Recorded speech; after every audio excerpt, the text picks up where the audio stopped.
বিছানায় শুয়ে কি ছটফট করছেন, একেবারেই ঘুম আসছে না, তার মানে আপনি অনিদ্রাজনিত কারণে ভুগছেন। এর থেকে কিন্তু প্রেশার, সুগার, হার্টের অসুখ, স্ট্রোক, ডিমেনশিয়া এই সমস্ত প্রবলেম হতে পারে। তো ডাক্তারবাবুকে অবশ্যই দেখাবেন যদি 3 সপ্তাহ ধরে আপনি এইভাবে আক্রান্ত হয়ে থাকেন। আর আমি কিছু ঘরোয়া উপায় আজকে আপনাদের সাথে শেয়ার করব, যেটা করে দেখতে পারেন। সেটা হচ্ছে সন্ধ্যে 7টার পরে একদমই চা বা কফি খাবেন না। আর অ্যালকোহল বা তামাক যারা সেবন করেন তারা ছেড়ে দিতে পারলে সবচেয়ে ভালো হয়। যদি ছাড়তে না পারেন তাহলে ঘুমের 3 ঘন্টার মধ্যে সেটা একেবারেই আর নেবেন না। ঘুমের 2 ঘন্টার মধ্যে কোনো যোগাসন বা কোনো এক্সারসাইজ করবেন না। ঘুমের 1 ঘন্টা আগে ফোনটা বন্ধ করে রেখে দিন।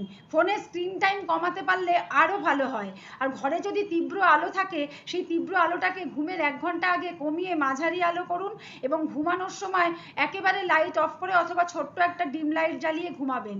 রাত্রির ডিনার 8টা, 8:30 বা 9টার মধ্যে সেরে ফেলতে পারলে সবচেয়ে ভালো এবং ডিনারটা হালকা করবেন। যদি ডিনারের পর কারো দুধে অসুবিধা না থাকে তাহলে 1 ঘন্টা বাদে 1 কাপ ঠান্ডা দুধ পান করবেন। এতে আপনাদের হয়তো ঘুম আসার কিছুটা সুরাহা হবে।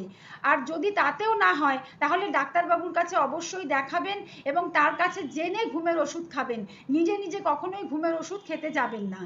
আমার ভিডিওটা যদি ভালো লেগে থাকে তাহলে চ্যানেলটা সাবস্ক্রাইব করে ভিডিওটা একটা লাইক করে দেবেন।